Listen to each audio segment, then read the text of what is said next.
In 1979, while Belgian civil engineer Robert Bauval was waiting for his flight at Heathrow Airport in London, heading to his workplace in Sudan, he was reading a book titled The Sirius Mystery by Robert Temple. The book explored the beliefs of the Dogon, an African tribe currently residing in Mali.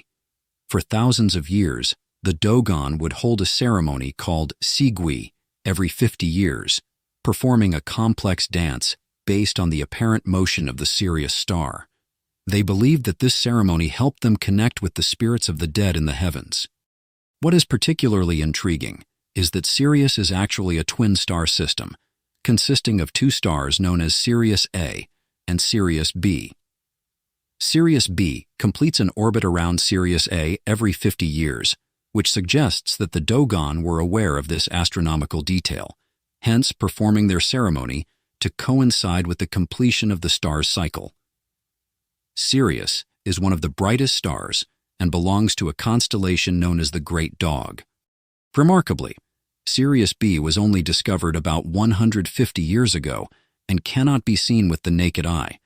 It requires a powerful telescope.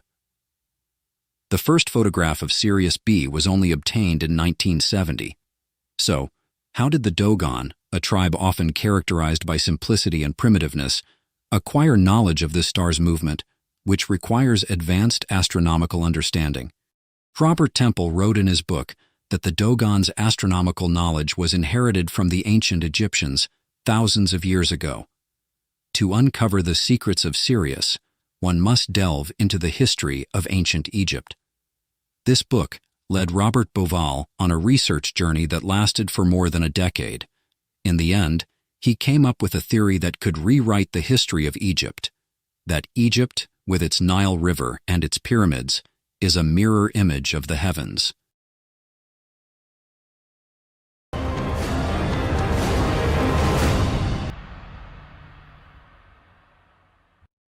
Robert Bauval was born in Alexandria, Egypt. At the age of 12, he moved with his family to London, where he graduated as a civil engineer and continued his life there. Like millions of others, he was fascinated by the pyramids. In 1982, during a visit to the Egyptian Museum in Cairo, he noticed an enlarged aerial photograph of the Giza pyramids hanging on the wall of one of the museum halls. Captured from an airplane about 2 kilometers away, the photo showed the pyramids from a high vantage point with striking clarity. Standing in front of the photograph, 3 questions immediately came to his mind, prompting deep contemplation. The first question: why are there 3 pyramids? Why not 2, or 4, or 5? The established answer provided by Egyptologists is that the pyramids are tombs for the kings of the 4th dynasty, constructed around 2500 BC, and that the 3 pyramids belong to kings Khufu, Khafre, and Menkaure. However, for those who ponder further, there is the matter of Khufu's son, Djedefre, who built his pyramid at Abu Rawash, about 10 kilometers away from Giza. Why did he not build his pyramid alongside his family on the Giza plateau? Similarly, Menkaure's son, King Shepseskaf, who was also a king of the 4th dynasty, built his tomb 18 kilometers away in Saqqara. Why not in Giza with the others? The second question: why is Menkaure's pyramid, the third one, so much smaller than the 2 adjacent pyramids? The third pyramid stands at a height of 65 meters, approximately half the height of the first and second pyramids. The most common explanation from Egyptologists is that King Menkaure built a smaller pyramid to reduce costs. But this explanation seems unconvincing, given that the Menkaure pyramid contains large quantities of massive red granite blocks, some weighing more than 10 tons each. This granite was quarried from Aswan, about 1,000 kilometers away, and was challenging and expensive to cut and transport. If cost-cutting was the primary objective, why not use limestone, which would have been cheaper and easier? The third and final question, which puzzled Bauval the most: why is the third pyramid not aligned with the first and second pyramids? If a line is drawn through the centers of the first and second pyramids, the third pyramid is slightly offset. It's as if the third pyramid isn't quite where it should be. Some have explained this by suggesting that the geological conditions of the plateau prevented the third pyramid from being built in a perfectly aligned position, as doing so might have caused structural cracks and collapses. However, no one has provided solid geological evidence to support this theory. These three questions troubled Robert. Why are there three pyramids on the Giza plateau? Why is the third pyramid much smaller than the first two? And why is it slightly offset from the diagonal formed by the first and second pyramids? For years, he pondered these questions and found himself unconvinced by the existing explanations. As a civil engineer, he felt certain that the pyramid's layout, sizes, and locations were all determined according to a unified master plan. The pyramids were planned together, not individually, much like when designing a modern city where streets, buildings, schools, and hospitals are all laid out simultaneously on the same blueprint. He believed there had to be a single overarching plan for the pyramids, but he couldn't find an answer. During a business trip to Riyadh, Saudi Arabia, Robert had the opportunity to go on a desert safari with his friends. One night, he was walking with a French friend who was interested in astronomy.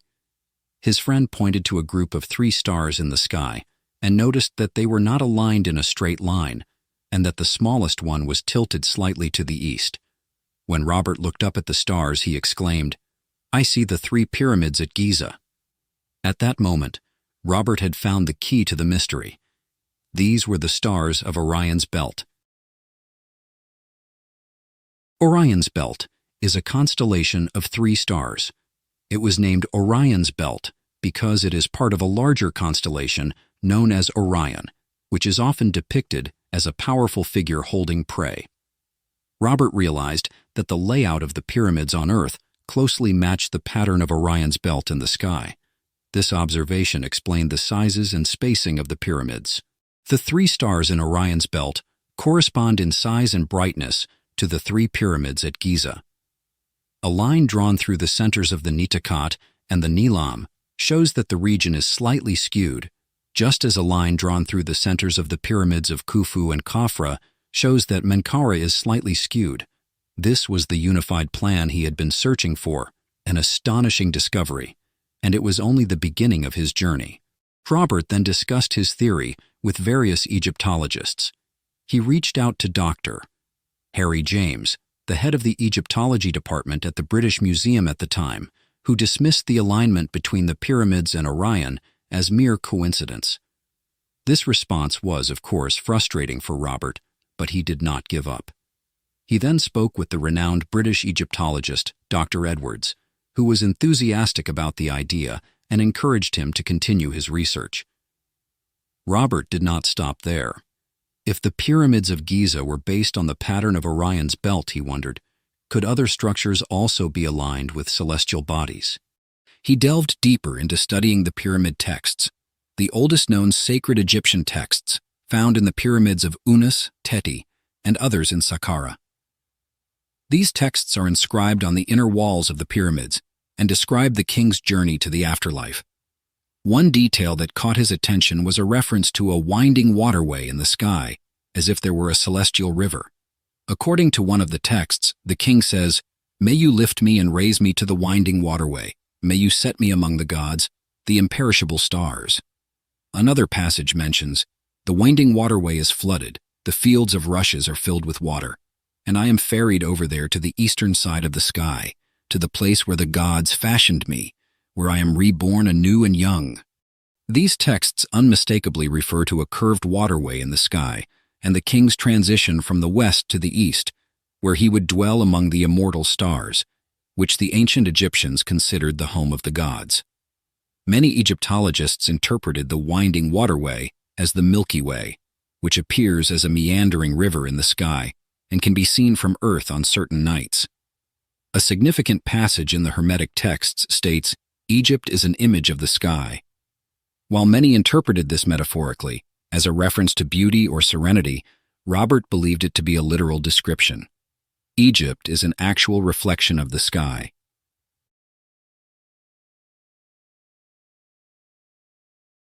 His research suggested that Egypt, with the Nile River and the 7 massive pyramids associated with the 4th dynasty, was a reflection of the heavens.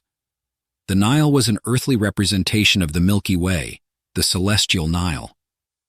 The 7 pyramids on Earth corresponded to 7 stars in the sky, corresponding in size, brightness, and relative position to the Milky Way.